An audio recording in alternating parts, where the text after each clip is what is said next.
Well, Happy New Year, everyone. Good morning, good afternoon, late night at some of the locations that you're signing in from. We welcome you from our respective hubs here in Bangalore, Boston, London, as well as in Princeton. The idea was to look through some of the events and milestones in the various tumors that you'll see the think tank leads on a daily basis. Obviously, oncology is broader than this, but some of the thinkers and the leaders of the pillars will discuss some of the ideas and events that we had seen in 2022 and what can we expect in terms of milestones in 2023. I'm joined here at the table with my co-host Mahim Misra, and you'll see some of the other leaders coming in and some of the thinkers who are leading some of the pillars as well. I'll pass the torch on to Mahim. Mahim, what do you have going? Perfect, great. Thank you, Hafiz. So before we jump into each tumor in detail, I just wanted to highlight some themes that you will see that cuts across different tumor types. So starting with antibody drug conjugates, starting from 2021, we have started to see ADCs have a more prominent role in late line setting across different tumor types. So be it lung, breast, gyne, or bladder cancer. We saw Enhertu receive a standing ovation at ASCO 2022, which just tells you how transformative those results were.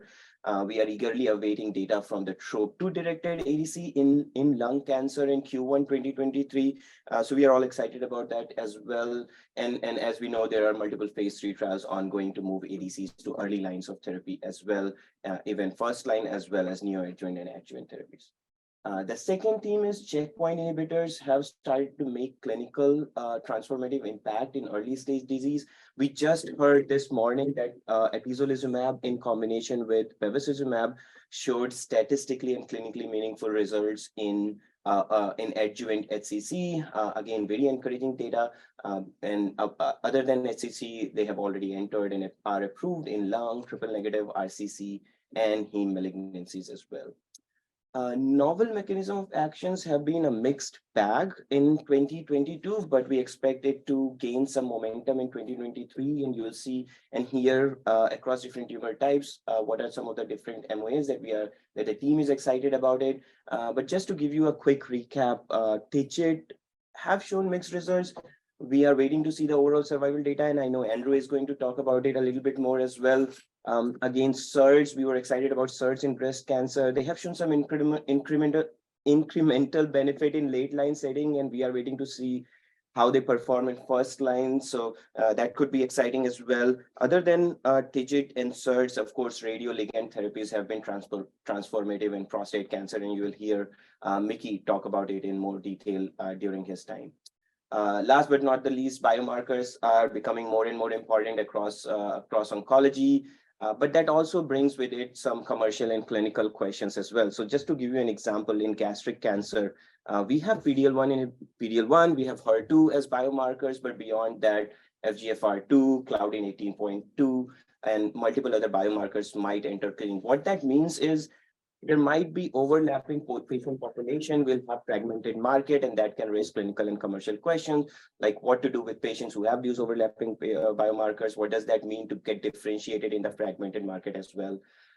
So other than that, just some quick shout out to other trends that we have not highlighted on the slides, but are relevant in 2023. First and foremost, we have started to see activity from vaccines in oncology, which is exciting. The data from Moderna and Merck and melanoma. Of course, with more and more combinations, triplet, quadruplet, etc., access becomes an important question, and we have to deal with it as a community. And last but not the least, we are also seeing some subcutaneous formulations for checkpoint inhibitor that can have major impact across the market. So having said that, Hafiz, any? Yeah, so the exciting 2022, and I'm sure 2023, in the face of all the biotech valuation discussion and some of the trends that are coming up, it's going to be an exciting 2023. Quick silly questions, if I may. Are all patients created equal in adjuvant and neoadjuvant setting? Do some patients benefit better in some of these therapies? I'll let Andrew answer that. Yeah, great question, Hafiz. So we can pause and take that question as we dig further into the various tumors.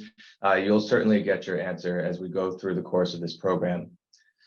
So to lead off with lung, 2022 was a busy year in lung cancer with encouraging developments in targeted therapy, as well as challenges for novel IO. As you see, the year started off with a watershed moment for the PD-1 class. While these therapies such as Keytruda have established themselves as standard of care in lung, additional checkpoint inhibitors have been approved in the recent years. And the checkpoint inhibitor-based treatment paradigm is either monotherapy or a combo with chemo or a combo with another checkpoint inhibitor.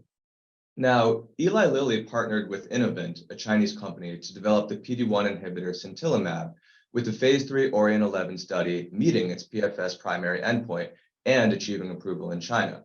And the data appeared comparable to Keynote 189, which had led to US approval.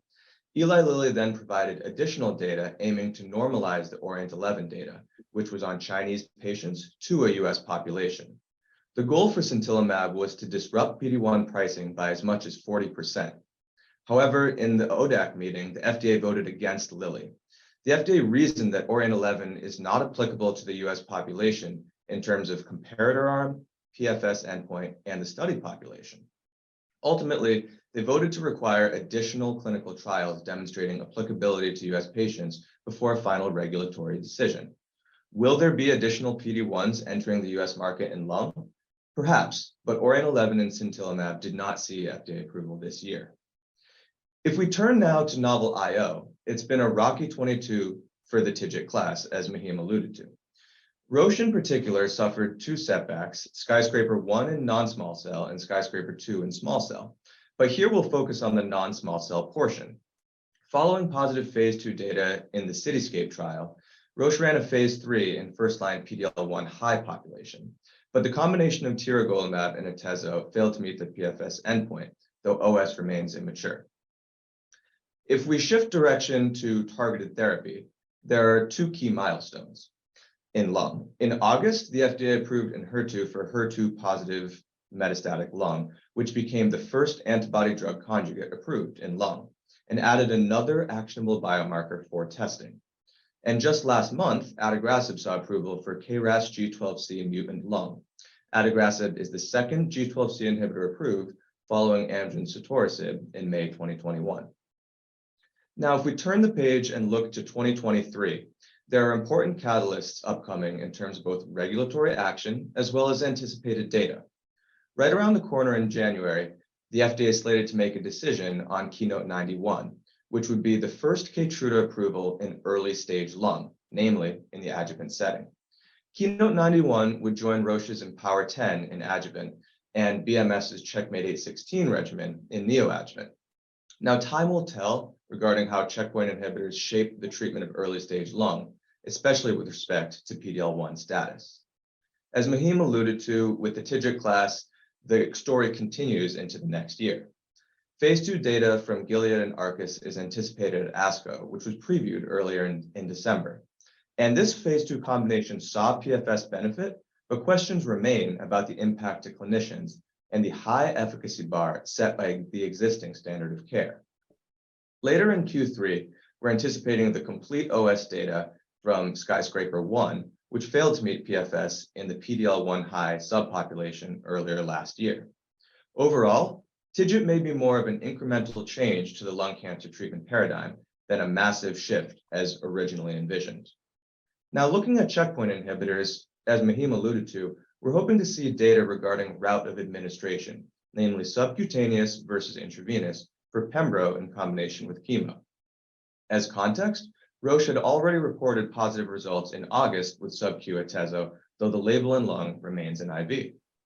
And as far as targeted therapies, we're watching for an FDA approval of repotrectinib later in 2023. As a reminder, BMS acquired TP Therapeutics in June, and repotrectinib has clinical data for ROS1 lung, as well as TRK fusion cancers. This would signal BMS's entry into targeted therapies for solid tumors. Now, if we turn the page and look at big picture trends in lung, there is overall a skepticism for novel IO targets such as TIGIT. Will TIGIT provide any additional efficacy apart from an already strong PD-1 inhibitor backbone? It's not out of the question, but it may take further sub-analyses to tease out the patient population best suited for these combinations. And the entry of Enhertu may turn out to be the first of many ADC approvals, with emerging clinical data for other targets such as TROP2 or HER3. These other ADCs are being investigated across a breadth of lung cancer populations and lines of therapy. And finally, for targeted therapies, the themes are twofold. First, there are line extensions, both later into treatment-resistant areas, as well as earlier into early-stage disease. And secondly, novel combinations are on the horizon, such as KRAS G12C inhibition plus PD-1, which may allow the G12C class to enter first-line disease. Overall, lung continues to be an area of active clinical development, and new therapies promise to improve patients' lives. Perfect, great. Thank you so much, Andrew. Just a quick moment to note to the attendees who are joining us live, please feel free to use the Q&A feature to submit your question, or if you have any comment or context to add as well, we'll be happy to take your questions live and discuss it during the tumor type presentation as well. So feel free to use the Q&A feature. So I know, Hafiz, you are very interested in the TIGIT as a therapeutic class. Do you have a question for Andrew? Yeah, so how does the outlook look like in this, Andrew? Yeah, great question. And ultimately, for TIGIT to really impact the practice, we need to see OS improvement relative to a regimen that clinicians use, such as Keynote 189, in a phase 3 randomized trial. This is the bar that's set. And every trial that fails to demonstrate remarkable benefits for anti-TIGIT adds to the broader conclusion that targeting TIGIT is marginally effective at best and unlikely to truly warrant a massive change in practice. So, Andrew, going back to the first question that Hafiz had is, as I understand, lung cancer have PD-1, PD-L1 inhibitors approved in early stage settings. Some are approved in only neoadjuvant, some are approved in adjuvant setting. What are your thoughts on how IO will unfold in early stage NSCLC? Yeah, it's a really important question and one which we'll have further clarity of later on this year. Ultimately, time will tell, right? Roche got to adjuvant and BMS got to neoadjuvant already, but the story is far from over. With Merck's expected approval of Pembro with Keynote 91 as all comers, the question now, likely all comers, the question now becomes, how does PD-L1 status factor into treatment decision? And the other point is that BMS's approval with Checkmate A16 includes chemo, so we'll be sure to watch how that role evolves moving forward. Perfect, great. Thank you so much, Andrew, for that amazing review of lung cancer. As always, lung has been pretty busy with exciting things on the horizon for 2023. So for next session, we have with us Himlayer, who is leading our breast cancer pillar. So Himlayer, the floor is yours. Thank you, Mahim. So 2022 was an interesting year for breast cancer. The year started off with FDA approval of the PARP inhibitor olaparib for high-risk germline BRCA mutant patients, then later on the EMA. In Q2, we saw positive data from DESTINY-Breast03, which used trastuzumab deruxtecan to treat HER2-positive breast cancer patients, and this led to also an FDA approval of Enhertu in pre-treated HER2-positive breast cancer patients. In the second half of the year, the field was impressed with the DESTINY-Breast04 trial, showing that even HER2-low patients also benefited from the ADC trastuzumab deruxtecan. Now, these patients saw benefits regardless of hormone receptor status. Data from TROPiCS-02 were also presented, and this trial introduced an anti-TROP2 ADC, sacituzumab govitecan, in the HR and the hormone receptor positive metastatic setting. This trial met its primary endpoints and showed OS benefits. This may be the first anti-TROP2 ADC introduced in the hormone receptor metastatic setting, and the PDUFA date is set for February of this year.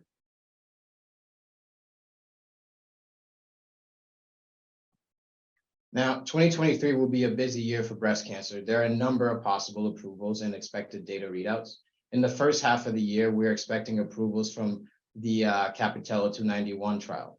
If approved, this trial will be the first AKT inhibitor approved in breast cancer, and may be the first option for patients who progress on CDK4/6 inhibitor plus endocrine therapy treatment in the metastatic setting.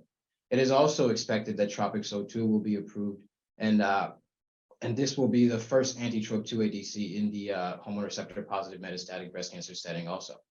Now, moving on to the second half of the year, the GEPARDOUS trial is expected to be approved. Roche is introducing atezolizumab, an anti-PD-L1 antibody in the neoadjuvant and adjuvant setting, and this could potentially challenge the standard of care. Now, based on the NATALY data readout later this year, we may have another CDK4/6 inhibitor in the hormone receptor positive adjuvant setting for stage 2 and 3 patients. This is a pivotal trial, since the results may allow for expansion of CDK4/6 usage in the HR positive early breast cancer setting. Now, the field patiently awaits data from DESTINY-Breast06, which is looking to treat patients who are considered HER2 ultra low with the ADC TDXD. Now, success of this trial will expand the usage of TDXD in the metastatic HR positive setting. We look forward to seeing the triple negative breast cancer patients who can also benefit from the AKT inhibitor capivasertib in CAPItello 290, like it did in the HR positive setting with CAPItello 291.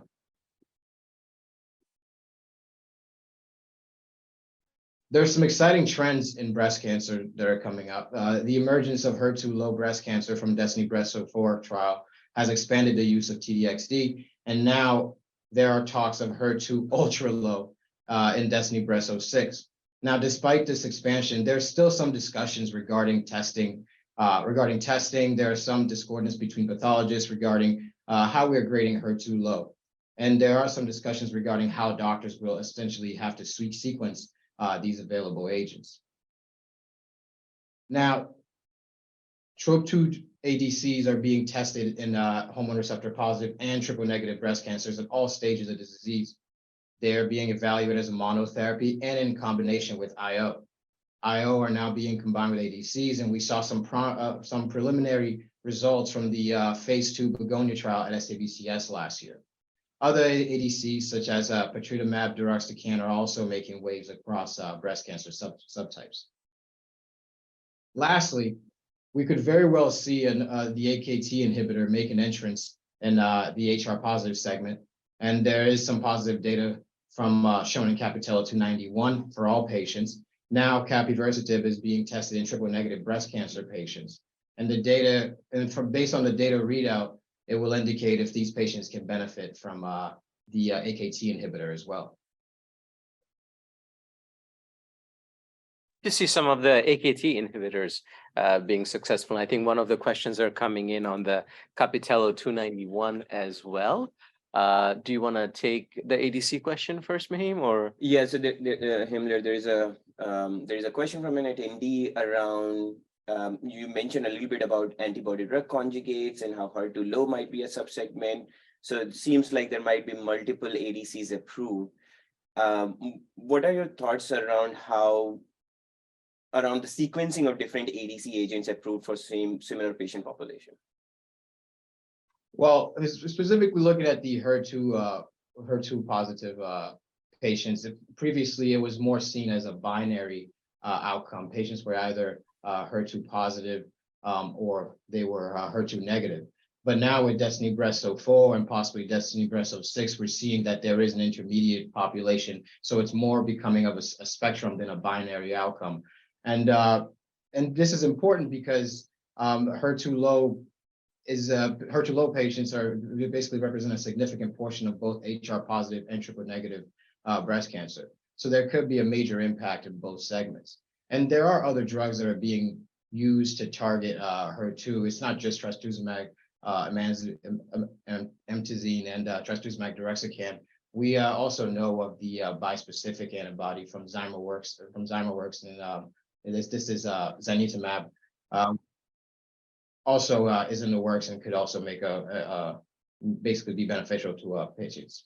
Yeah, and if I can add something to the question. So the question was around sequencing of different ADC agents. So that's a great question, but I think as physician would say, it is in a data-free zone currently, but it's a critical question where people are starting to think about the resistance that might be emerging with the first agent to maybe dictate what the sequencing should be, and if that resistance is either coming from the payload or if it is coming from the target, and how that can help us maybe switch the payload or switch the target when we pick our second ADC in as we approach the sequencing of the second agent. So that's still an open question, but people are looking towards some of the topics that I just mentioned to maybe help answer the sequencing question. So again, thank you so much for posting the question, and others also please feel free to use Q&A to post questions. Should we jump back to the Capitello 291 question? So Himmler, are we expecting a biomarker play here, given some of the HR positive patients they don't really do so well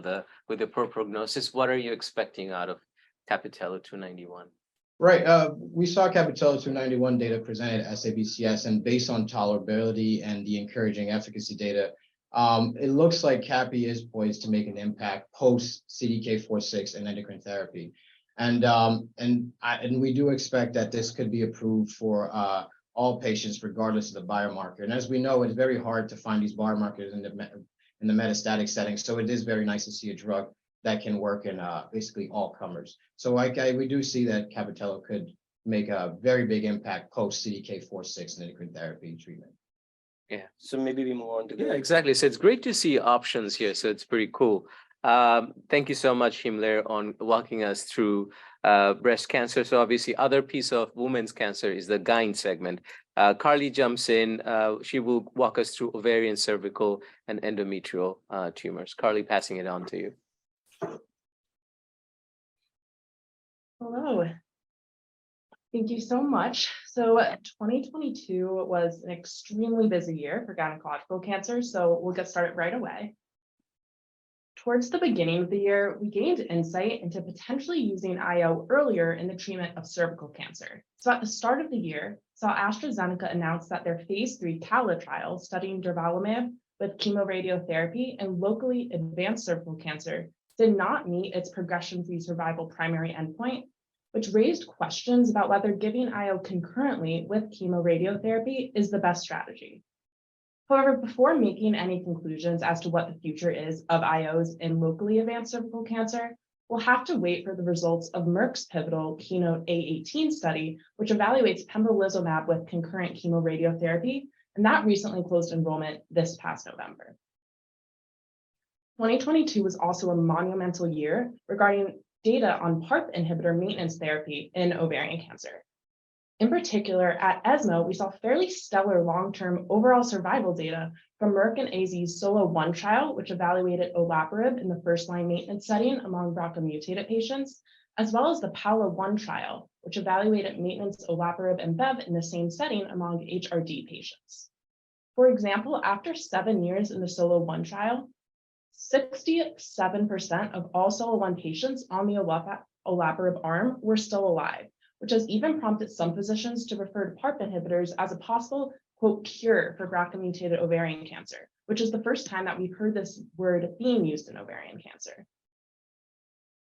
Staying on ovarian cancer, in November, we saw the approval of ImmunoGen's FR-alpha ADC, mirvetuximab, for the 2nd to 4th line treatment of FR-alpha high platinum-resistant ovarian cancer, based on the phase 3 SORAYA study. With this approval, mirvetuximab becomes the first ADC to be approved for ovarian cancer and the first treatment to be approved specifically for platinum-resistant ovarian cancer since 2014. So the approval is only for patients with a tumor proportion score of over 75% for FR-alpha expression, which represents about 35% of all ovarian cancer. But it isn't interesting to note that some physicians are so excited about the mirvetuximab approval that they have indicated hoping to use the drug even in patients that fall below that 75% cutoff, though of course insurance reimbursement may make that challenging. Turning to endometrial cancer now, there are several ongoing pivotal studies looking to bring IOs to the first-line treatment of recurrent or metastatic endometrial cancer. And at the very end of 2022, we saw our first top-line readout of one of these trials. In December, GSK announced that their pivotal RUBY-1 trial evaluating dostarlimab with chemo in the first-line recurrent or metastatic endometrial cancer setting reached its primary PFS endpoint in both the intent-to-treat population as well as the dMMR population. Though the pre-specified analysis did not include pMMR patients, the press release indicated that a clinically relevant benefit of dostarlimab with chemo was observed in pMMR patients, as well as a favorable overall survival trend. Thus, it does remain possible that RUBY-1 could receive an all-comers label regardless of MMR status, but this of course will depend on the strength of that pMMR data. In any case, we're all eager to see what the full data presentation of RUBY-1 in 2023 looks like, and we'll see what the FDA decides. Shifting gears now to 2023. For cervical cancer, we are expecting data readouts from 2 trials that, if the data are positive, will reinforce the current standard of care treatment strategies in metastatic or recurrent cervical cancer. Towards the beginning of the year, we're expecting to see data from BEAT-CC evaluating atezolizumab with chemo and Bev in the first line, which will validate an IO plus chemo plus bevacizumab approach that is currently the first-line standard of care for cervical cancer that is PD-L1 positive. Later in the year, we're also expecting data from the confirmatory innovaTV 301 trial studying tisotumab vedotin in the second-line plus cervical cancer, which we suspect will both validate TV use in the United States as well as support a TV approval in Europe. 2023 is also set to be a very exciting year for ovarian cancer, as we are expecting to see major data on both ADCs and platinum-resistant ovarian cancer, as well as IOs in the first line of ovarian cancer. In addition to seeing data from ImmunoGen's confirmatory MIRASOL trial looking at mirvetuximab in the platinum-resistant setting, we'll also see anticipated data from Mersana's UPLIFT trial, which evaluates NaPi2 ADC UpRi, also in the platinum-resistant setting. Should UPLIFT meet its primary endpoint, UpRi could become the second ADC to be approved for ovarian and introduce NaPi2b as a biomarker for ovarian cancer. In 2023, we are also expecting to see data and potential approvals from 4 pivotal trials investigating IO combinations with PARP inhibitors in the first-line setting for ovarian cancer. Now, we are all very interested to see this data from these trials, as key opinion leaders have voiced again and again skepticism regarding the efficacy of IOs in ovarian cancer due to the tumor's cold nature, as well as prior failed phase 3 trials evaluating IOs in ovarian. As such, the 4 trials will be key in answering whether IOs could possibly have a future in ovarian cancer. Lastly, we're also expecting 2023 to be a big year for IOs in endometrial cancer, as we are anticipating major readouts and potential approvals of 3 pivotal studies looking to bring IOs into the first-line treatment of endometrial cancer. This includes Merck's and Eisai's LEAP-001 trial evaluating pembrolizumab with lenvatinib, Roche's ATTEND trial evaluating atezolizumab with chemo, and GSK's RUBY-1 trial evaluating dostarlimab with chemo. As IO regimens have shown success in later lines of endometrial cancer, we are certainly eagerly awaiting data from these trials. Now thinking about gynecological cancers from more bird's eye view, one trend we are expecting in 2023 and beyond is an increased role of ADCs in ovarian cancer and in cervical cancer. For ovarian cancer, we are expecting a rapid uptake of mirvetuximab in 2023, as physicians have already expressed that they believe mirvetuximab and FR-alpha testing will become part of the standard of care in ovarian. With highly anticipated data from Mersana's ADC UpRi also expected in 2023, we expect the buzz surrounding ADC use in ovarian only to grow. In fact, we also just saw Sutro announce a registrational trial evaluating their FR-alpha ADC Luvelta in platinum-resistant ovarian cancer, and that will be initiated in 2023 as well. We are also expecting a possible transformation of the first-line treatment of endometrial cancer from consisting solely of chemotherapy options, as it does currently, to incorporating IOs. In 2023, we could see the potential approvals of IO plus chemo and IO plus TKI regimens in the first line, and there are also ongoing trials evaluating IO monotherapy in this first-line setting. Finally, in ovarian cancer, we are also seeing an increased exploration of novel, exciting drug technologies in the platinum-resistant setting, which could provide innovative treatment strategies for patients regardless of biomarker status. For example, in 2023, we are expecting to see data from Novocure's phase 3 INNOVATE-3 trial evaluating their treatment TT Fields, which uses electric fields to kill tumor cells.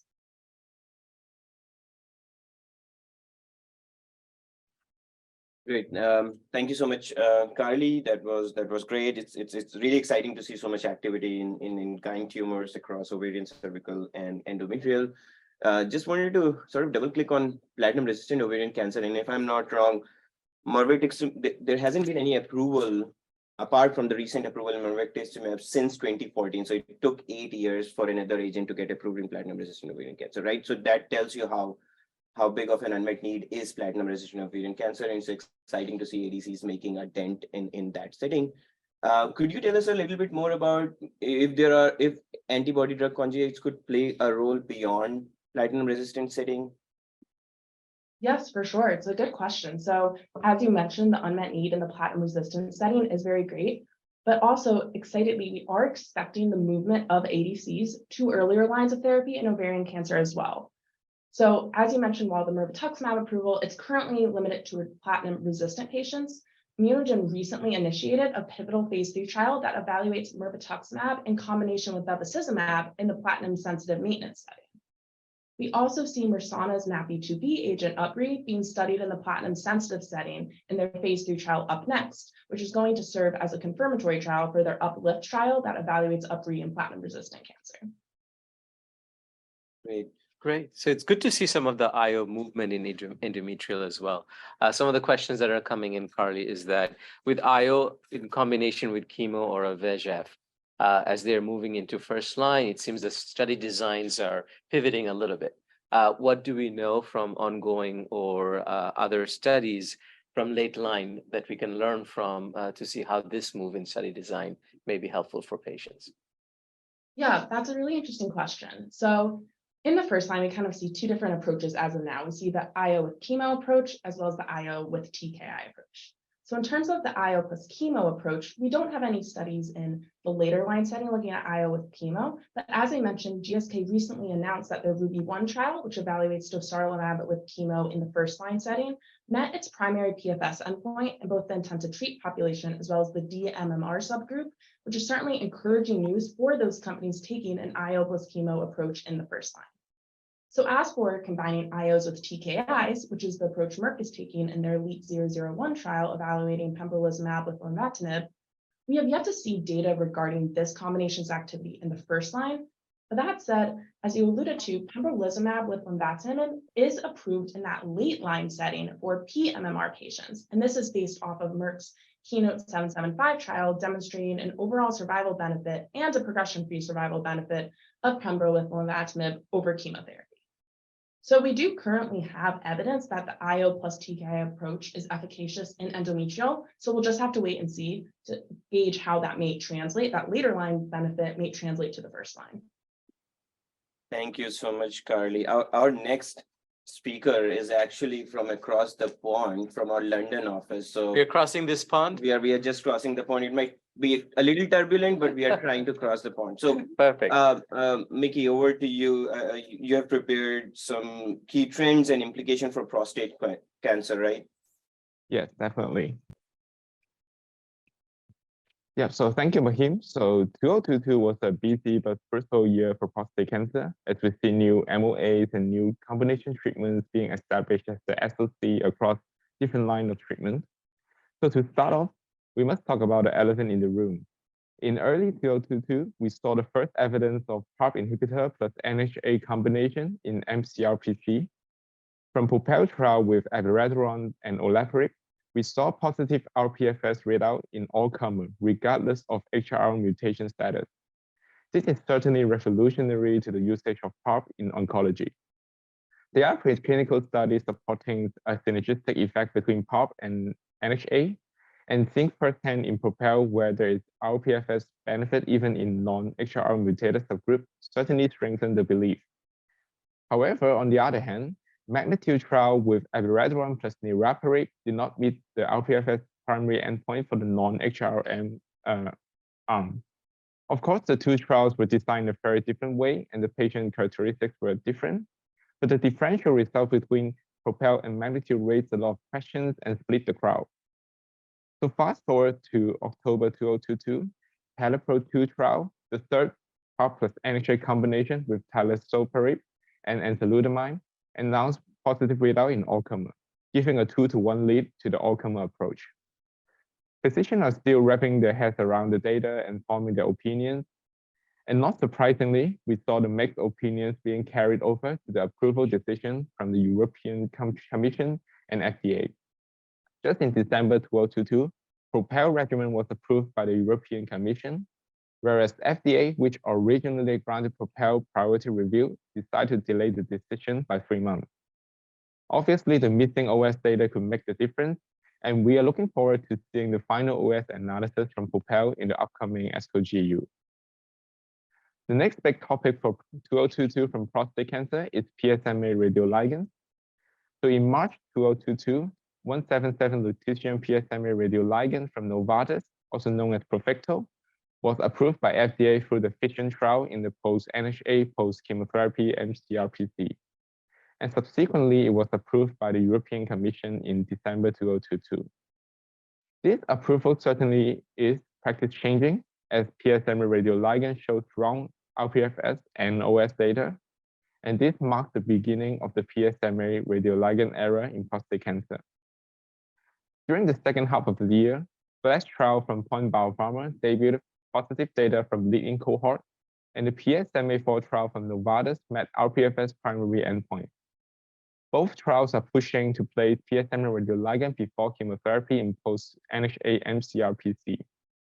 Since PSMA radioligand has a better perceived safety compared to chemotherapy, physicians are really looking forward to the approval in this year. Last but not least, we have finally seen the approval of triplet therapy, which is ADT plus NHA plus chemotherapy for de novo high-risk mCSPC.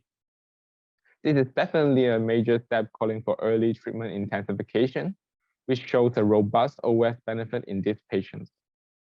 Consequently, as NHA retardant is considered ineffective, it opens the door to other MOAs like PARP inhibitor and PSMA radioligand in first-line mCRPC. However, it is important to remember that regimens such as PROPEL and TelePro-2 involve the use of NHA. It will be interesting to see how the increased use of NHA in mCSPC will affect the treatment options in later line in mCRPC. So on the next page, looking forward to 2023. In the first half, we're expecting more data from PARP plus NHA trials such as PROPEL final OS analysis, first TelePro-2 data, and also Magnitude second interim analysis. While we review the data, PROPEL may receive FDA approval in Q1 2023. Furthermore, we will be looking at more data from the 2 PSMA radioligand trials, FLASH and PSMA-4. Although most physicians expect PSMA-4 to get approval later this year, the data itself will certainly help to determine the optimal treatment sequencing in mCRPC. Probably more good news will be coming from ATLAS and EMBARK trial, which assess the addition of NHA to high-risk localized prostate cancer in post-radiotherapy and biochemical recurrence settings, respectively. Physicians believe that STAMPEDE trial abiraterone arm gave a strong basis for these trials to work and expect them to be approved within the year. Finally, we have to talk about areas that did not do very well in the past and are trying to redeem themselves in 2023. So IO or checkpoint inhibitor are yet to have a positive result in prostate cancer. But in 2023, we'll be looking at data from different IO combinations. In CheckMate 650, it's IO plus IO, CheckMate 7DX, which is IO plus chemotherapy, and CONTACT-02, which is IO plus TKI. We will then see which IO combinations can help to anchor IO within prostate cancer. In the next slide, in terms of the trends in 2023, we will be looking at more developments in the usage of PSMA PET imaging, early treatment intensification, and all-comers versus biomarker-selected approach. The more sensitive PSMA PET is very likely to upstage patients from non-metastatic to metastatic. However, there's currently no level 1 evidence on the treatment benefits from upstaging patients. As PSMA PET is being more often used, we will have a better idea of how to best utilize PSMA PET imaging results. On early treatment intensification, we will be seeing a significant increase in NHA use in mCSPC or even localized prostate cancer. It will be interesting to find out which regimen will take the crown of NHA as the first-line SOC in mCRPC, or the position will be shared among different MOAs with different patient populations. This will also raise the question on how these MOAs and regimens should be sequenced in order to maximize the clinical benefits. And to answer that question, we will have to evaluate the all-comer versus biomarker-selected approach as well. Currently, PARP plus NHA results are leaning towards the all-comer approach, but physicians are cautious about using PARP inhibitor in non-HRR mutated patients without further OS data supporting that. Therefore, TelePro-2 and PROPEL data will be very critical in determining how we should approach PARP plus NHA in first-line mCRPC in the future. And that will be what we are looking forward in 2023. So handing over to you, back to you, Hafiz. Thank you, Mickey. Talking about imaging, in terms of the PSMA PET imaging, how do you think this will impact treatment paradigm? This is a great question, Hafiz. So as I've mentioned, PSMA PET is going to change staging, and it gives lead time to make treatment decisions. Since all previous treatment approvals were based on conventional imaging for staging and also monitoring on disease progression, as in rPFS, we still do not have an answer for whether treatment intensification as a result of PSMA PET upstaging can actually benefit the patients clinically. We must remember that prostate cancer can be a long war, and we must consider benefit to risk ratio and also the quality of life for the patients. We do not want to start the patient on a drug too early that significantly lowers their quality of life, but does not actually increase survival. As we gather more experience and data on using PSMA PET imaging for treatment monitoring, we may have a better answer in the future.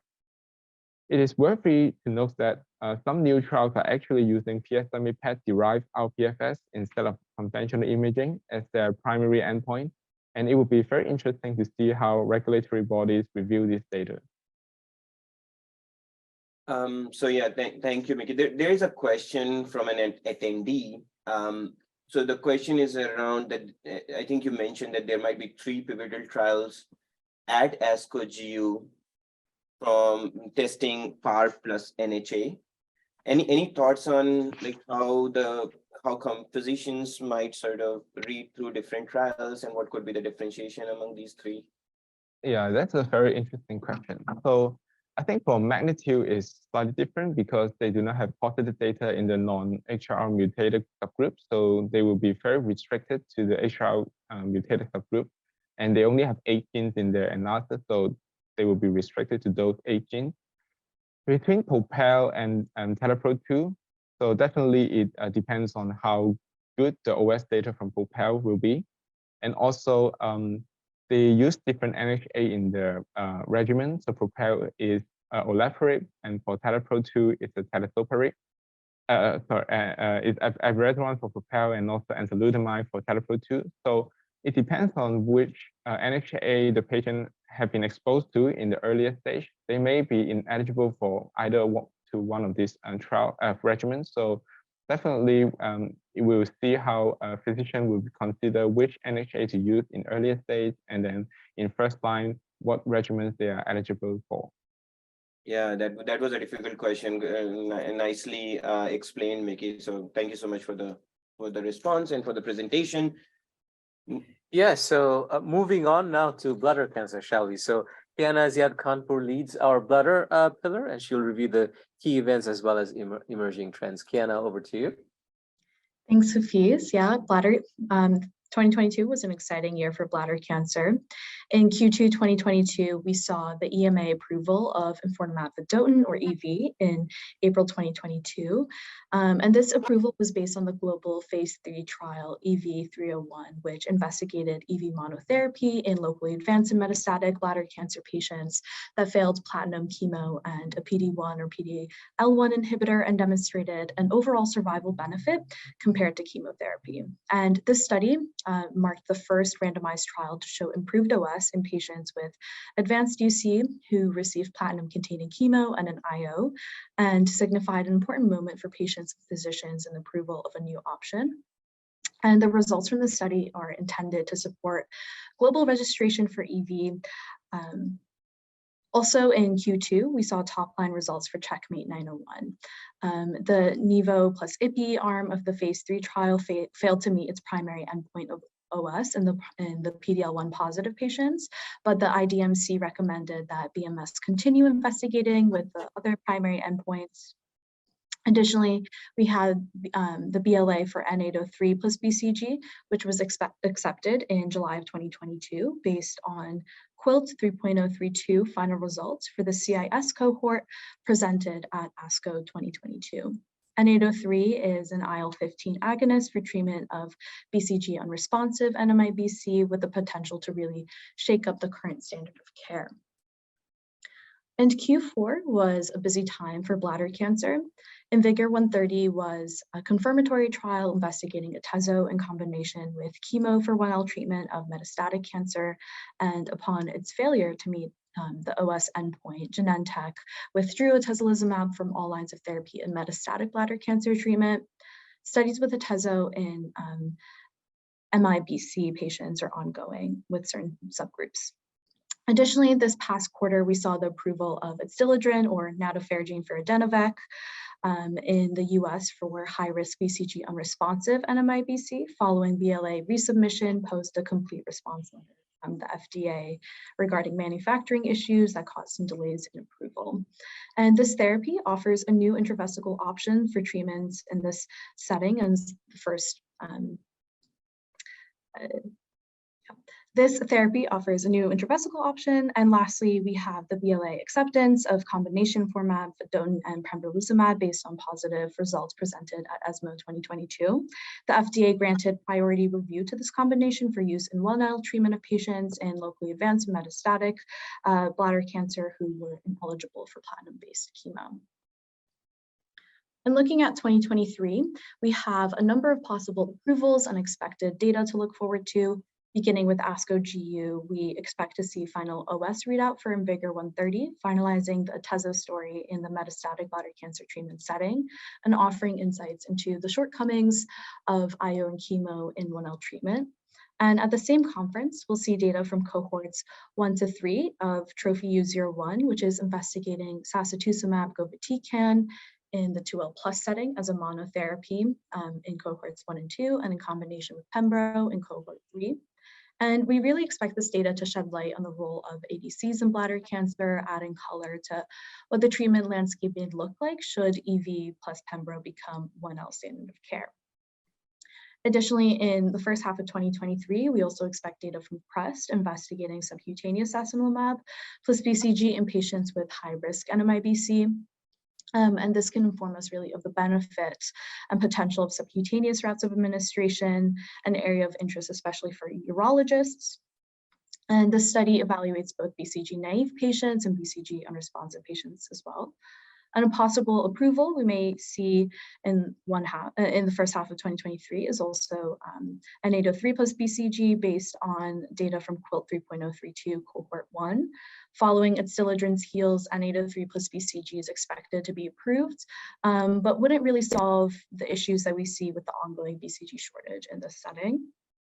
In the second half of 2023, we may expect to see further data from Checkmate's 901, studying Nivo plus Ipi versus standard of care chemo in the metastatic setting, which initially, again, failed to meet its OS primary endpoint in the PD-L1 positive population, but the remaining cohorts can shed further light on the anticipated not too successful future of IO plus IO combinations.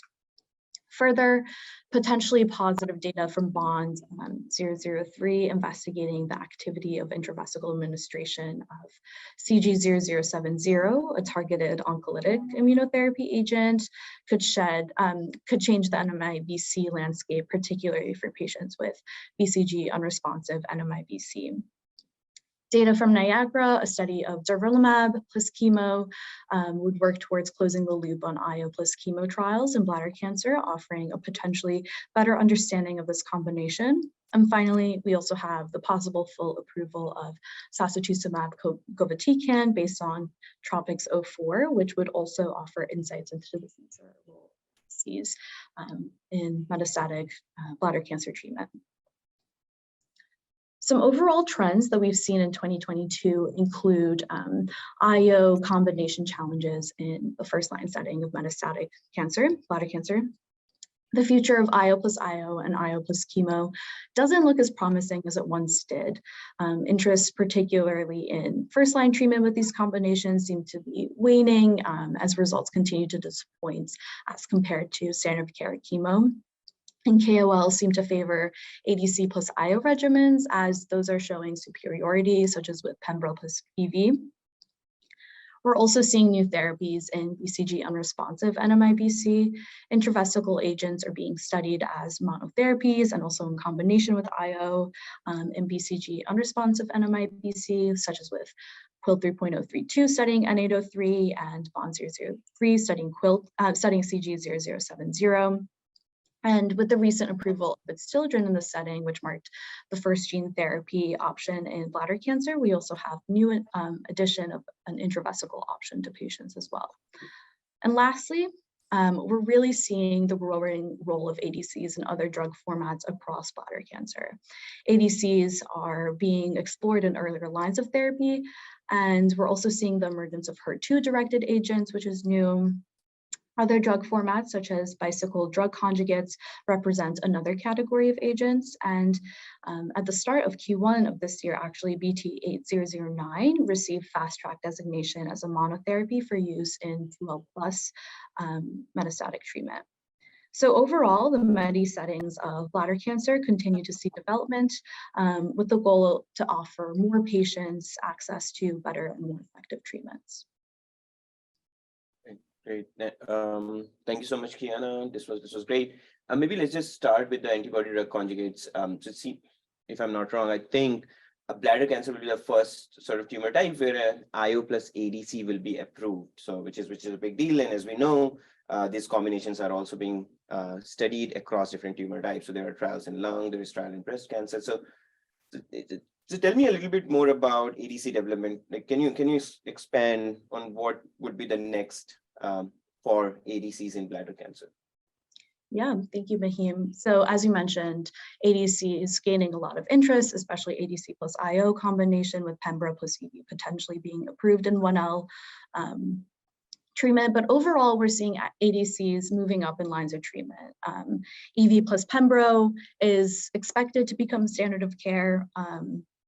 EV is a Nectin-4 directed ADC that's approved in later lines of treatment, but is expected to move up in treatment settings. We also, as I mentioned, especially as interest and confidence in IO plus chemo and IO plus IO combinations decreases, again, interest in ADCs continues to grow. Sacituzumab govitecan is a TROP2 directed ADC that's approved in later lines of therapy, but it's also being tested in earlier lines as well through changes recently in the TrophyU-01 clinical trial. And disumab vedotin, or RC48, is a novel HER2 directed ADCs that many KOLs are interested in currently as well.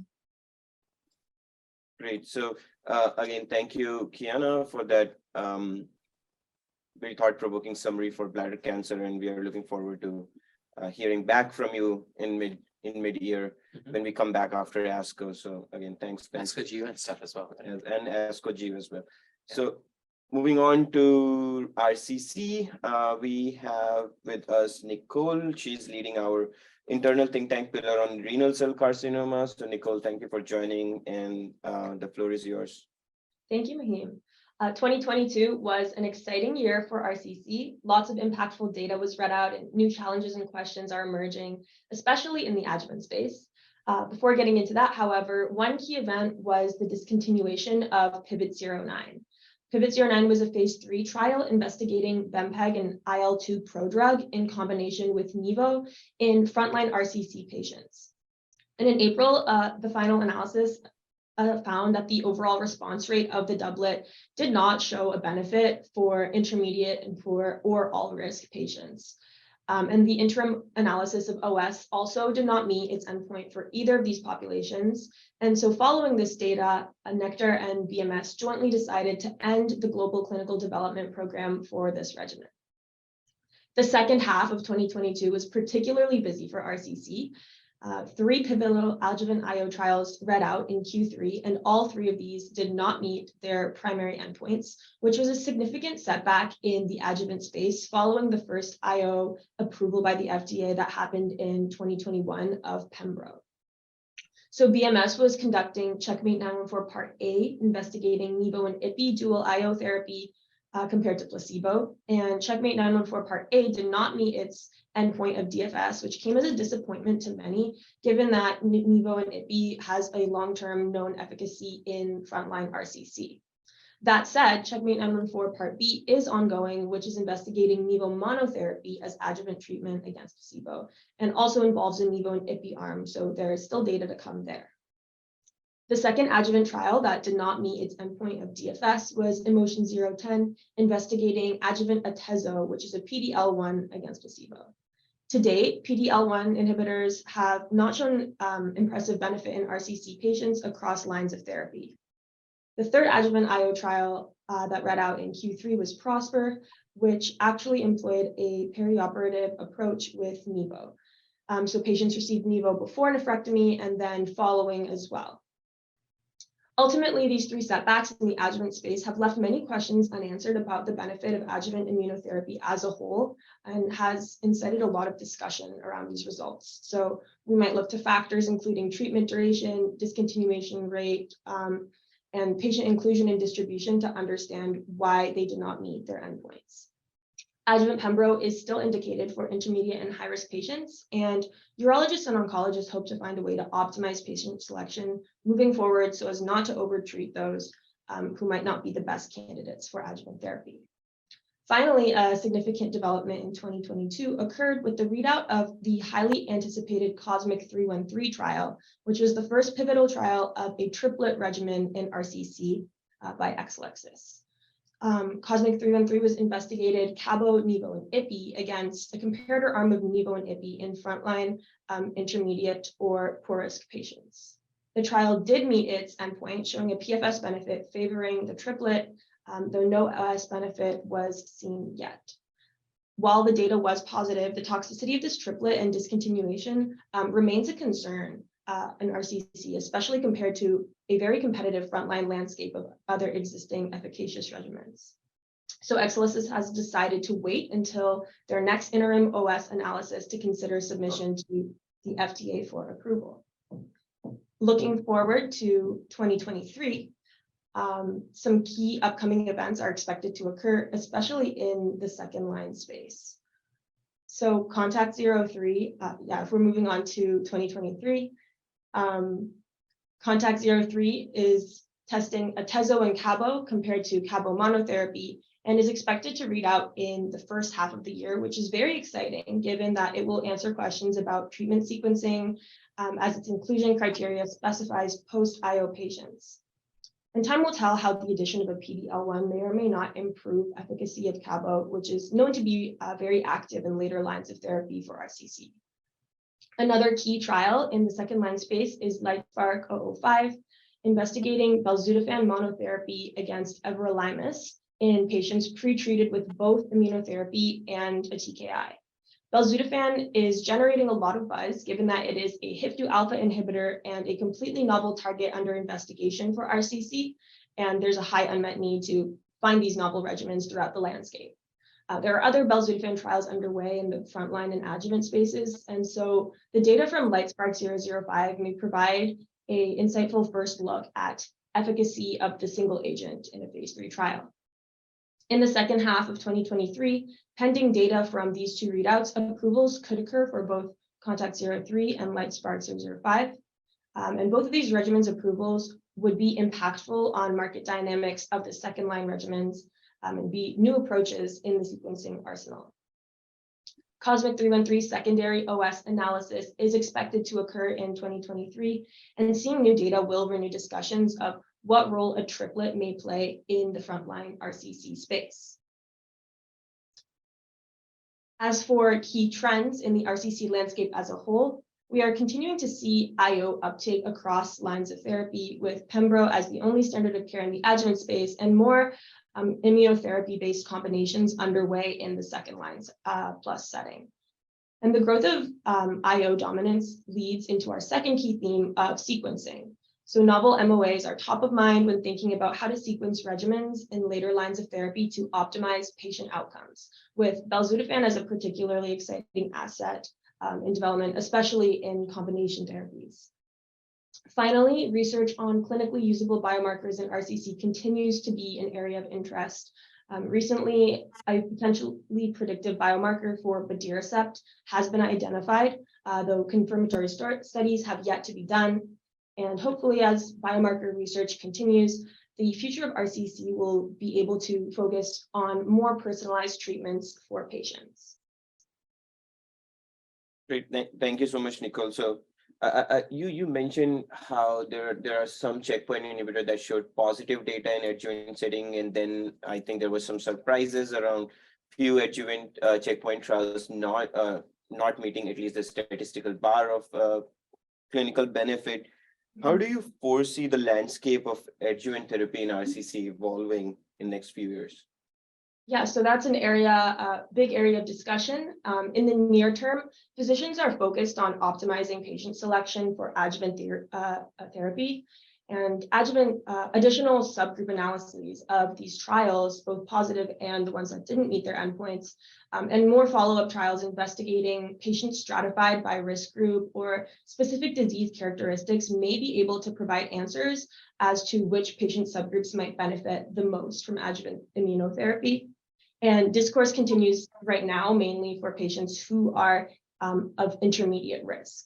Looking further into the future, ideally, a more precise risk of recurrence model could be developed. And of course, developing clinically usable predictive biomarkers would allow for more personalized treatment recommendations. And of course, additional adjuvant IO trials continuing to investigate novel mechanisms and approaches are very exciting and hopefully down the line.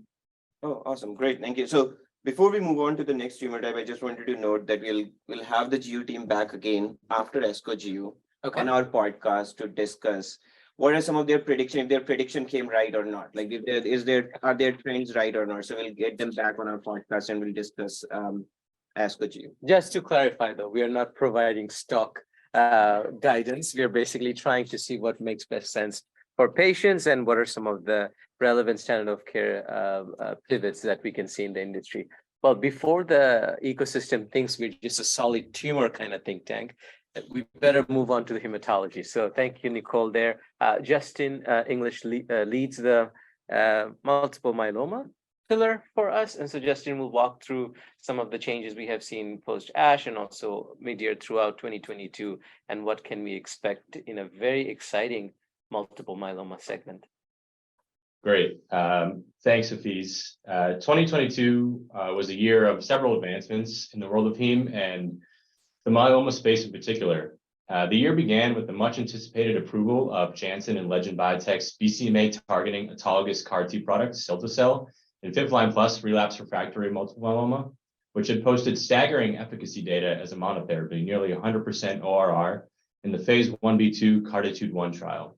This marks the second auto CAR-T approval in relapse refractory MM, as ide-cel or Abecma from BMS gained FDA approval as a monotherapy in the fifth-line plus setting as well back in March of 2021 as the first cell-based gene therapy for MM. The efficacy data for this agent was also impressive, albeit lower than that of cilta-cel. Turning next to Q2, this was a particularly busy quarter for the year, as multiple advancements in RRMM were noted. Novartis and Gracell entered the auto CAR-T fray, touting advancements in the manufacturing turnaround time for these agents, with Novartis's platform known as T-Charge and Gracell pioneering the FastCAR moniker. In addition, we saw initiation of registrational studies for bispecific antibodies, both as monotherapy or in combination in the early relapse second-line plus setting. And Pfizer's asset in this space is the BCMA CD3 elranatamab, while Janssen has the BCMA CD3 teclistamab. Finally, we saw Sanofi initiate their phase 3 study of subcutaneous isatuximab, an anti-CD38 monoclonal antibody. Isatuximab was previously approved in March 2021, but with an IV route of administration. The SC formulation will allow for them to directly compete with the established daratumumab from Janssen, which was approved in July of 2021. Moving into this past quarter, end of year is always seemingly a major time for advancements, given the regular occurrence of ASH in December. However, starting first in October, we saw the much anticipated FDA approval of teclistamab, a first-in-class BCMA CD3 bispecific that was approved in the fifth-line plus setting. EU approval came in August, and there was much discussion amongst KOLs as to the reason for the delay in US approval that occurred, given the PDUFA was pushed back about a month. In talking with physicians, this was likely due to the need to implement a stringent REMS program, given the high incidence of cytokine release syndrome, or CRS, that is seen when patients are treated with this agent. Q4 was also marked by some major news from GSK and their ADC Blenrep, where in a span of roughly 2 weeks, they noted that their phase 3 confirmatory DREAM3 trial in third-line plus relapse refractory failed to meet primary endpoint of superior PFS. And as a direct result, they announced plans for full market withdrawal. KOLs had mixed opinions on this, given that Blenrep was largely marred by ocular toxicity, but at the same time, in the relapse setting, many patients are in dire need of therapy, and the more options available, the greater the chance is at maximizing overall survival. GSK still has 2 additional phase 2 trials with expected readout this year, and they plan to discuss these results with regulatory agencies in order to figure out the best path forward for them and for their agent. And finally, at ASH, as always, we saw a plethora of interesting data, including, but certainly not limited to, updates to CAR-T efficacy results in earlier lines of therapy, and a host of results from the bispecific antibody space, which seems to grow increasingly more competitive by the day. As far as expectations for 2023,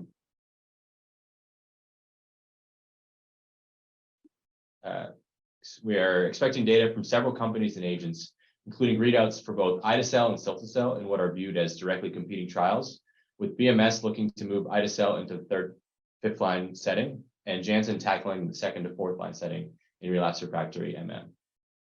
And as previously mentioned, readouts for 2 phase 3 studies for GSK's Blenrep are expected and could help to rescue the potential for this agent. In the second half, we are expecting 2 approvals, one for Janssen's talquetamab, a GPCR5D bispecific, which would mark the first approval for an agent of this kind and add to Janssen's already dominant presence in the MM space. BLA submission occurred just before the holidays. And also, Pfizer noted that they're expecting approval for their own BCMA bispecific elranatamab to occur in the second half. This will further enhance the competition in this space, as its identical MOA and safety data pose a competitive threat to teclistamab. Finally, readout from Sanofi is also expected for their phase 3 IMROZ trial, which would support potential entry for their IV anti-CD38 monoclonal antibody in the first-line setting, and presents another anti-CD38 option as Janssen's daratumumab, again, albeit with a sub-Q formulation, is already approved. Looking at trends moving forward that we've identified that we can look forward to this year, we see the progression of CAR-T to early lines of therapy. Both ide-cel and cilta-cel are well positioned with deepened and durable efficacy observed at ASH 2022, coupled with KOL opinions on the use of this agent as early as possible. In addition, we see the continued development on therapeutic sequencing in particular to maximize efficacy. Data has demonstrated diminished results when patients are treated with back-to-back BCMA targeting options, and thus optimization of therapeutic choice will be of critical importance moving forward. And finally, non-BCMA targeting bispecifics and CAR-T may see expanding roles in the future treatment paradigm. Again, as I mentioned, as the competition with the BCMA space is only going to increase, data from agents with novel targets, namely GPCR5D and FCRH5, are likely to help facilitate an increase in treatment options, particularly post-BCMA. So thank you so much, Justin, for that overview. There is a question from an attendee. So the question is, when will manufacturing and availability of cilta-cel or ide-cel improve? So if we have any insights, it would be great to hear from you around that. And is there any sort of discussion on what are some of the dimensions you will sort of view them as interchangeable, or is there any differentiation among these assets? Yeah, so that's a great question, and honestly, the million-dollar question when it comes to CAR-T. The agents are so efficacious, but the issue is the turnaround time. KOLs have commented on the fact that patients in the 5th-line plus setting are really in dire need of therapy. And that's currently where both ide-cel and cilta-cel are approved. But the vein-to-vein time is so long such that sadly, patients die before even getting the chance to receive the therapy because it takes that long. Both BMS and Janssen have put out an optimistic front as far as investing heavily in the manufacturing side of things in order to improve upon this. But thus far, we haven't seen any or heard anything to suggest that it's paid dividends. Many KOLs have mentioned that they receive 1 to 2 CAR T slots, but oftentimes they aren't filled due to the lack of manufacturing capacity. So it remains to be seen in this year if things will improve on that front. Obviously, KOLs are hopeful and optimistic, but the jury is still out. Perfect. Thank you so much, Justin. Amazing summary. So maybe moving on to the next. Yeah, topic. let's move on from multiple myeloma to lymphoma and leukemia. We have Rodrigo Lamas who will walk us through. Rodrigo has quite a bit of extensive heme background here. So Rodrigo, what do you have for us? All right. Hi, everybody. It seems like the video is frozen. Hold on. Shall we move on to Amanpreet while we get? Yeah, we can get back to you. Yeah, why don't we move on to melanoma while we secure the Boston video? Amanpreet, if you're ready to go. Yeah, thank you so much, Hafiz. So going on to the melanoma section here. So the year 2022 started off with a 2021 year-end approval for pembrolizumab for stage 2B, 2C melanoma. But the 2022 approval started very early on, even in Q1, when in March, the FDA approved BMS's relatlimab and nivolumab combination therapy for untreated advanced melanomas. A few months later in September, the EMA also approved this therapy. However, the eligible patient population was restricted to those with tumor cell PD-1 expression level less than 1%. At ESMO, the big talk was around the readout of SWOG S1801, which showed that a short cycle of neoadjuvant pembrolizumab prior to surgery and followed by adjuvant pembrolizumab treatment was vastly superior to adjuvant pembrolizumab in terms of recurrence-free survival. Despite both the arms having the same number of total IO cycles, the short period of neoadjuvant pembrolizumab was enough to show marked improvement in RFS, even in advanced melanoma patients. At SMR in October, the BMS presented CheckMate 76 data showing significant benefit of using adjuvant nivolumab in stage 2B, 2C melanoma patients, while Merck presented more mature data of their Keynote 716 trial in the same patient population. Together, both these trials confirmed the benefit of IO to early stage high-risk patient subgroup, that is the stage 2B, 2C subgroup. Finally, to close out the year in December, Merck disclosed their results from their collaboration with Moderna regarding the use of personalized vaccines in combination with IO in advanced melanomas. Adjuvant treatment with the vaccine and pembrolizumab combination reduced the risk of recurrence or death by 44% compared with pembrolizumab alone.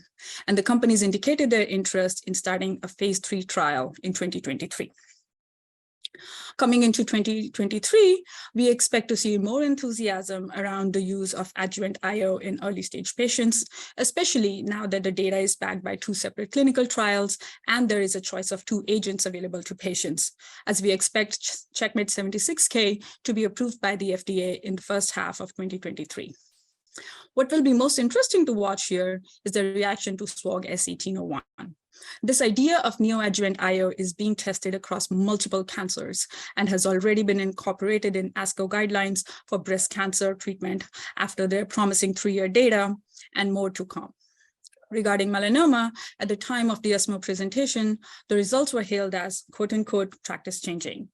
While the trial investigators certainly have been advocating for patients to be treated with neoadjuvant IO, whether the practice leads to widespread uptake in the community remains to be seen. At ESMO, the data was unable to meet significance for overall survival due to the limited number of deaths reported at the time. But certainly, as the time passes and the data matures, the real-world implications of this trial will become available. Finally, melanoma continues to explore new avenues of treatments, but most common ones are IO combinations. Most notably, we expect to see IO combinations with other IO agents like TIGIT. Another combination involves IO and inhibition of multiple VEGF receptors, which is pembrolizumab and lenvatinib, that also showed significant improvements in advanced melanoma patients. Finally, data presented at ESMO last year showed a strong rationale for use of TILs in advanced melanoma patients. And Iovance initiated a rolling BLA application for lifileucel in Q3 2022 for advanced melanoma patients. And it remains committed to securing an approval despite various hurdles that we've come across. So we expect to see more of these therapies being explored for melanoma patients. Simultaneously, there are new combinations being investigated that are for refractory or patients that are unresponsive to anti-PD-L1, as we have seen with the advent of personalized vaccines for melanoma patients. Thank you, and I'll take any questions. Thank you, Amanpreet, for jumping in. Melanoma is always very exciting, and obviously it's almost a bellwether in the areas of immuno-oncology and before drugs are being tested in PANC or GBM, et cetera, as well. I still remember back in 2014 when patients in melanoma were starting to come back from hospice back into clinic due to pseudoprogression. So it's quite interesting to see. So as we're talking about evolution, some of the questions that are coming in terms of what are some of the future biomarkers that can stay relevant in melanoma or become more relevant in this setting? Thank you. This is a really interesting question. So what we have seen across various cancers is that there's quite a lot of enthusiasm around the use of ctDNA in monitoring the efficacy of treatment or to predict recurrence. Last year at ESMO, the dynamic trial in colon cancer showed that a ctDNA guided approach can reduce adjuvant chemotherapy use without compromising recurrence-free survival over standard management. So, and a similar trial is being conducted for melanoma patients. It's called the detection trial, and this here we randomized ctDNA positive stage 2 and 3 patients into either standard of care or nivolumab. There's another trial called Cactus that is using ctDNA to determine when to switch from targeted therapy to IO, but it's only for BRAF mutant patients. So ctDNA seems to have the potential to provide real-time information about the tumor activity in melanoma, and it also can provide information about disease status, treatment response, or progression and mutational profile at any time for these patients. So the outcomes of these trials are eagerly anticipated, and hopefully the technology may become mainstream in melanoma management. This is exciting. I mean, we can talk all day about each of these tumors here. So shall we, in the interest of time, shall we jump quickly into gastric with Sami here, and then we'll move back to Boston to wrap us up. Sami, it's all you.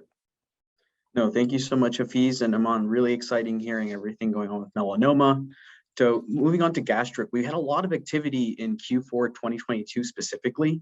So starting off with Astellas, there were 2 phase 3 trials in HER2 negative gastric and gastroesophageal junction, studying the efficacy and safety of zolbetuximab in combination with Capox, which is capecitabine and oxaliplatin, as well as FOLFOX with oxaliplatin, leucovorin, and fluorouracil with trials GLOW and SPOTLIGHT respectively.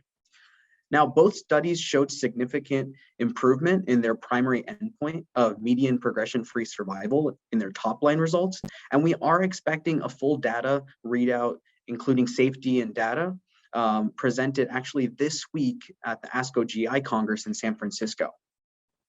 Now, moving on to Merck, there was a first-line study of HER2 negative gastric and gastroesophageal junction trial studying the efficacy of pembrolizumab plus chemo, which showed statistical significance in data that was also considered clinically meaningful in terms of their overall survival versus chemo alone.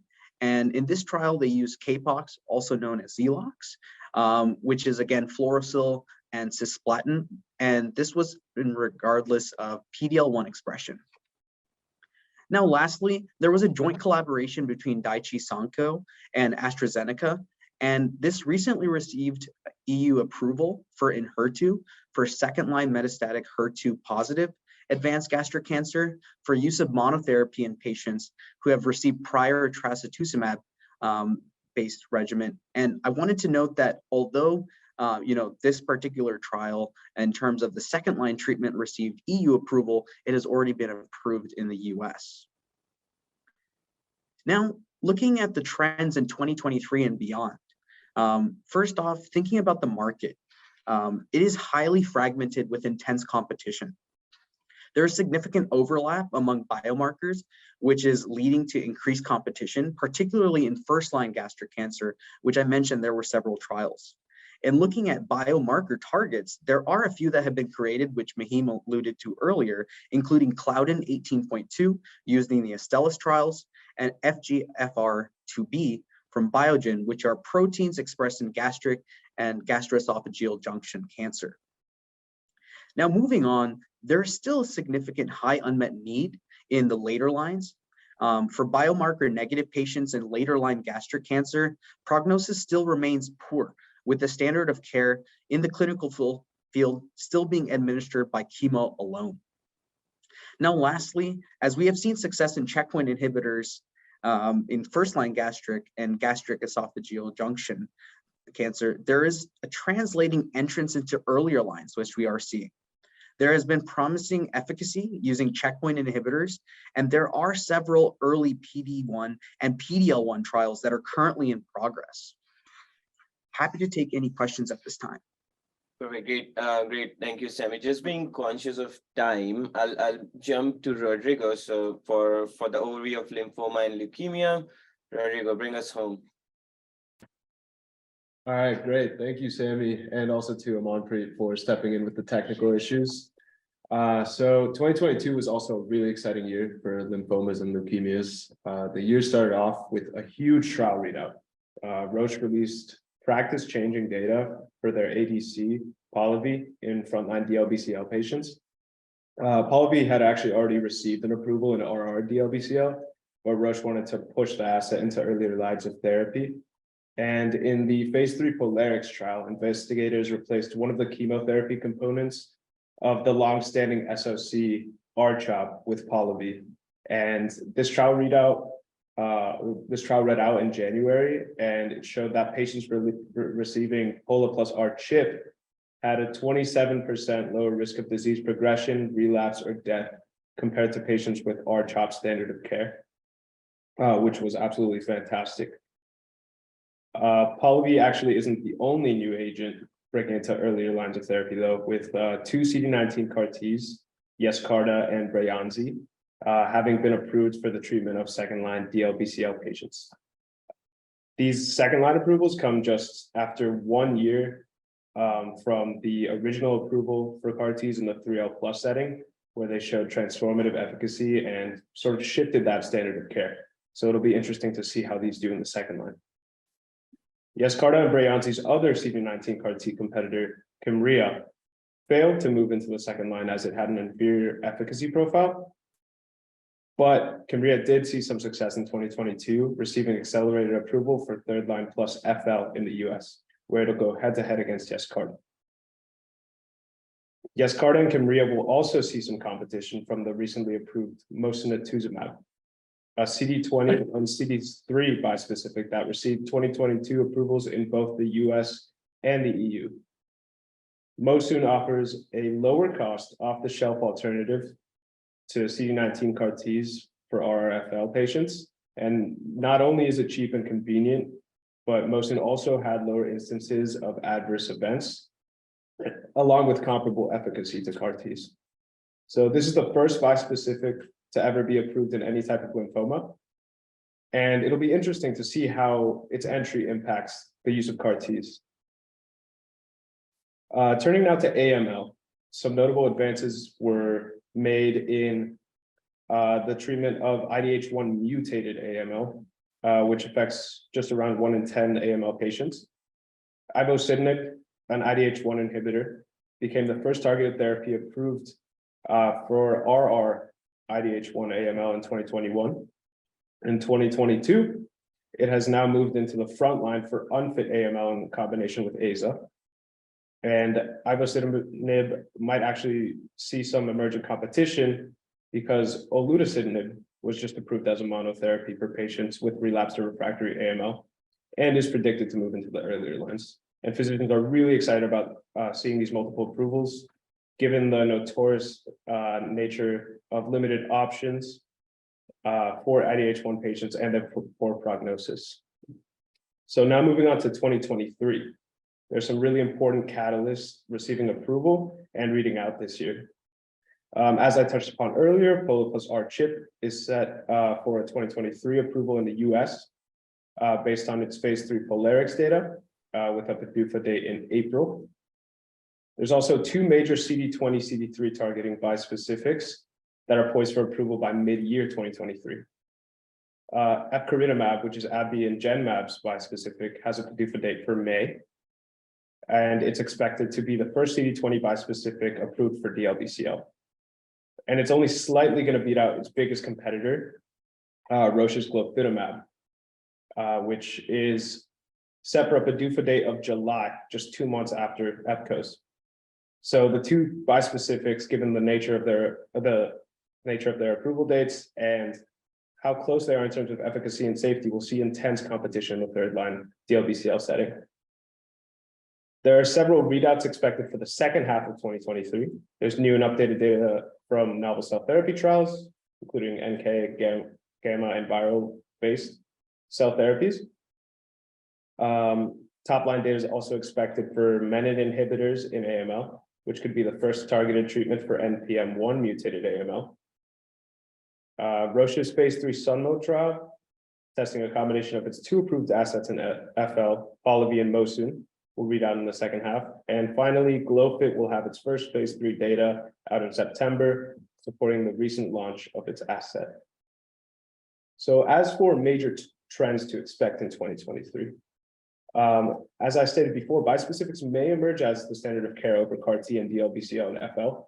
As I said, off-the-shelf convenience and lower cost compared to autologous CAR-T. And we're really going to have to wait and see how this plays out in the real world. There's also going to be a critical time period in 2023 to 2024 to sort of redefine the diagnosis of AML. There's two new classification systems that actually arose in 2022, and we're going to have to see how they're used in practice and in clinical trials. There's also novel endpoints emerging, such as MRD, and there's a lot of ambiguity for the proper diagnosis and optimal clinical trial design. And the next 2 years, we're really going to see a sort of defining and standardization of these metrics. And just moving on to the future of cell therapies, widespread and continued use of these CAR-Ts is really dependent on overcoming manufacturing hurdles and toxicity management. And the novel approaches that are on the horizon must show long-term sustained efficacy data to compete with both autologous CAR-Ts and bispecifics if they're really going to make it. Yeah, so And I'll turn it back to Hafiz and Mahim now. yeah, no, thank you so much, Rodrigo. You almost already started answering that question, but there is a question from an attendee. In DLBCL, there are CD20 T cell engagers as well as there are CD19 CAR-T that are approved. What has been the discussion around sort of the pluses and minuses for each of these drugs? Yeah, definitely. So I would like to note that in DLBCL, CD20 bispecifics haven't been approved yet. They are poised for this year, around May to June, to be approved. But there's a lot of that. Each of them have unique benefits that are sort of going to dictate how they're used in the real world. Obviously, bispecifics are lower cost and more convenient. So a lot of physicians are saying you're going to see a heavy use of those in low to middle income countries. Also, just in terms of turnaround time, bispecifics obviously offered immediately when the patient gets to the hospital, whereas CAR-Ts, you have to wait at this point around 2 weeks to actually administer the therapy. So for those higher risk patients that can't stay in the bedside for 2+ weeks waiting for CAR-Ts, it seems as though they're going to get bispecifics. For elderly unfit patients, they're not eligible to get CAR-Ts, so they're probably going to get bispecifics. However, CAR-T's redeeming quality is that it does have higher efficacy, indubitably, than bispecifics. So really no one knows how it's going to shift the paradigm. we both know both bispecifics and CAR Ts are going to have a place, but we're going to have to wait and see how it actually plays out in the real Yeah, world. no, that makes sense. So again, thank you to all the presenter. And before we end the session, I just wanted to encourage everyone who are on the call to reach out to us if you have any questions. We want to continue this conversation with you, and then I'll pass it on to Andrew for some final closing remarks. Thanks, Mahim. And thanks everyone for sharing their insights in key tumors. I think we can all agree that 2022 saw important milestones throughout oncology. And what you'll see here is a recap of what Mahim introduced at the outset: the increasing roles of ADCs, checkpoint inhibitors poised to enter an early stage disease, novel MOAs with varying degrees of success, and how biomarkers and imaging are really going to reshape treatment landscapes.